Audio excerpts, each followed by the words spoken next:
원래 시인인데 이제 인도에서도 오래 살고 우리나라는 시인으로 많이 알려져 있긴 왜냐면 저 대학 때 이분이 처음 시집을 냈었거든요. 그래서 그 시집을 처분할 때까지 한 20년 갖고 있었던 것 같아. 감동이 있어서. 너무 좋아요 시가. 시를 어떻게 쓰시냐면 이런 그림 비슷해요. 그러니까 이런 풍이야 계속 이런 풍이고 거의 서정적인 서정적이면서 명상적이에요. 강물이구나. 그 되게 그냥 단어 자체가 끝내줘.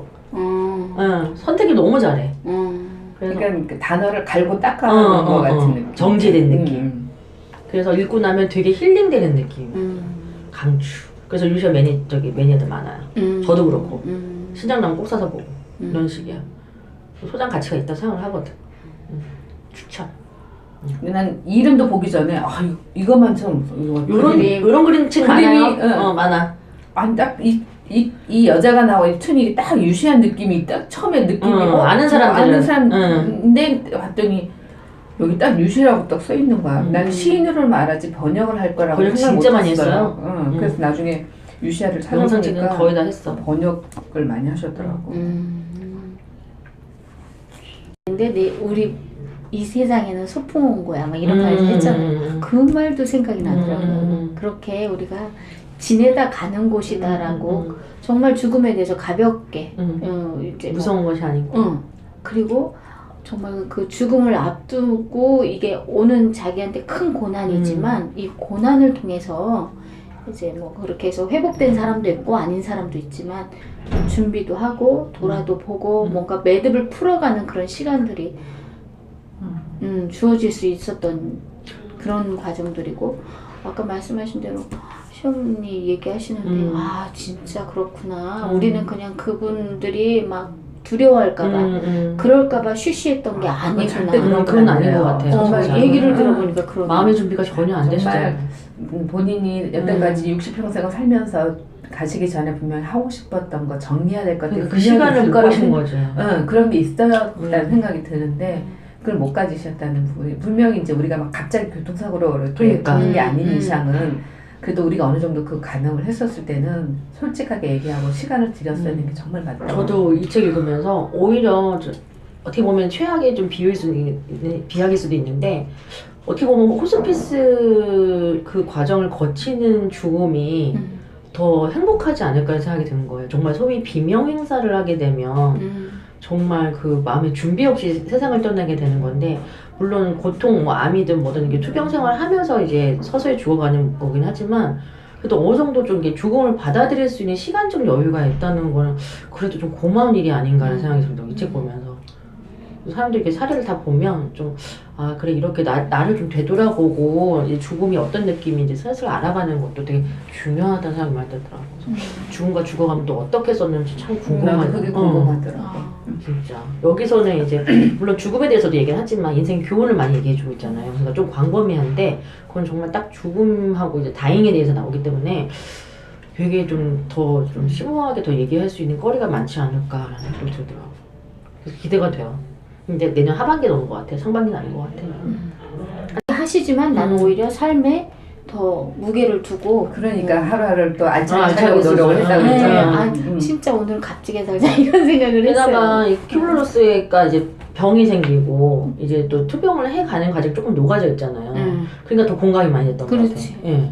그냥 막 다른 사람들 사례만 갖다 놨으면 그러려니 하는데 이분도 연세가 좀 있으시면서 이렇게 되니까 더 훨씬 공감이 잘 된 것 같아요. 그리고 놀라운 게 이분이 이렇게 반신이 되면은 인지도 많이 떨어지고 한다는데 그 부분은 괜찮아서 그나마 복이지. 할 수 있었던 건 이 사람의 사명이 그렇게 있었기 때문에 그거조차도 그렇게 허락이 돼서 그래서 책도 같이 공적이긴 하니까 둘이 동시에 서로 다른 책 쓰면서도 그렇게 막 서로 윈윈하면서 서로 도와가면서 쓰는 거 보니까 대단하다라는 생각이 들더라고. 뜻이 같은 사람이 이렇게 하는 거는 참 멋진 일이에요. 태어나기를 새쌍둥이의 딸로 태어난 그 자체부터가 너무 어떡해. 맞아. 그 당시에 그러니까. 자기가 나는 특별해라는 그런 새쌍둥이니까 맨날 똑같은 취급을 받는 그거에 대한 생각. 한 명이 이제 자기를 그래서 여기 제일 처음에 자신으로 살아가기 거기에서도 참 공감이 많이 됐어요. 자기 자신으로. 다 찌찌뽕이에요? 찌찌뽕이에요. 다른데요? 달라서 우리 안에는 많은 힘이 존재하지만 그것을 사용하는 데는 너무도 무지합니다. 진정한 힘은 나 자신이 누구인가, 세상에서 자신의 자리가 어디인지를 깨닫는 일에서부터 시작합니다. 더 많이 축적해야 한다고 느낀다면 자신이 누구인가를 완전히 잊은 것입니다. 모든 일이 잘 되어가고 모든 사람이 정해진 길을 걸어가고 있다는 걸 깨달을 때 진정한 힘이 생겨난다는 것을 기억해야 합니다. 요즘 진짜 세상이 정치를 보던 아니면 사회를 보던 간에 뭐 요즘 계속 고유정 사건 나오기도 하고 그다음에 정치판마저 막 개판이고 뭐 조국도 이제는 나오고 막 조국을 얘기하면 안 돼. 이제 무조건 우리나라에 대한 나라라고 얘기해야 돼요. 저기 그러니까. 하면 난리가 나 사람들이 막. 이런 걸 보고 사람들이 댓글을 하는 것도 보면 너무 어떻게 생각하느냐 신경 쓰며 정작 자신의 힘을 잃어버립니다. 이 힘을 회복하고자 한다면 지금 당신이 살고 있는 삶은 바로 당신 자신의 삶이라는 사실을 잊어서는 안 됩니다. 당신이 어떻게 생각하느냐가 가장 중요합니다. 당신에게는 다른 사람들을 행복하게 해줄 힘은 없지만 스스로를 행복하게 만들 힘은 있습니다. 저는 여기서 너무 이 말이 맞다. 내가 뭐 다른 사람 진짜 행복하게 하는 게 아니라 나 스스로는 행복하게 할 수 있으니까 정말 나 자신을 행복하게 한번 하려면 또 어떻게 해야 되는지, 내가 어떻게 하는 게 행복할 건지 그런 생각들도 많이 하게 되고 또 이 책을 읽기 전에 저는 사건이 좀 있었어요. 그 사람 관계에 대해서. 뭐예요, 이번에? 우리 옛날에 사무실 건물 그 주인하고 그 다음에 우리 이제 프로그램 개발하는 사람이 한 명이 외주를 줘서 개발하는 사람이 있었는데 참. 그 사람들한테 나는 그 오래된 느낌을 되살려 조금만 더 즐길 수 있다면 잃어버린 순수함을 되찾을 수 있을 것입니다. 그렇게 하면 나이를 먹어가더라도 마음은 언제나 청춘일 것입니다. 거죽이 늙어가는 건 어쩔 수 없지만 계속 놀이를 한다면 내면은 여전히 젊은 채로 머물러 있을 것입니다. 우리는 어떤 놀이를 하면 젊음을 유지할 수 있을까요? 제가요 우리 그 아이 은혜 은혜랑 있으면서요 은혜랑 저랑 교감을 하고 있는 거야.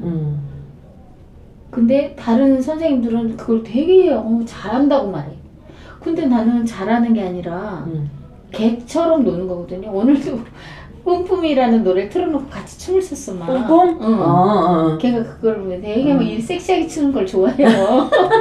근데 난 그거 안 따라가지만 우리 추자 그랬더니 엄청 좋아하고 그냥 난 옆에서 꿈틀대는 식으로 그냥 췄는데 그러고 보니까 나도 모르게 나한테서 그렇게 뛰는 그런 게 있는 거예요. 그래서 놀이라는 게 특별한 건 없고 그 할머니들은 손자랑 놀고 그치, 손자랑 놀고 그러면은 젊어지지 않을까? 그게 내가 즐거운 게 놀이라고 나는 생각을 하는데 그 아까 나도 그 부분에서 이제 그 생각이 들었어요. 하루에 내가 놀이를 한다든지 이런 거는 즐거운 거잖아요.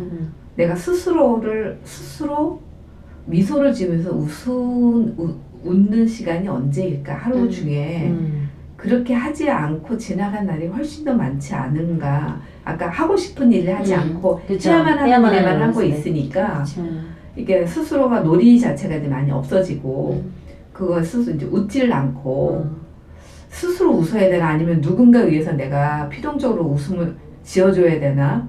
내가 어제도 웃었나? 오늘은 웃을 일이 있을까?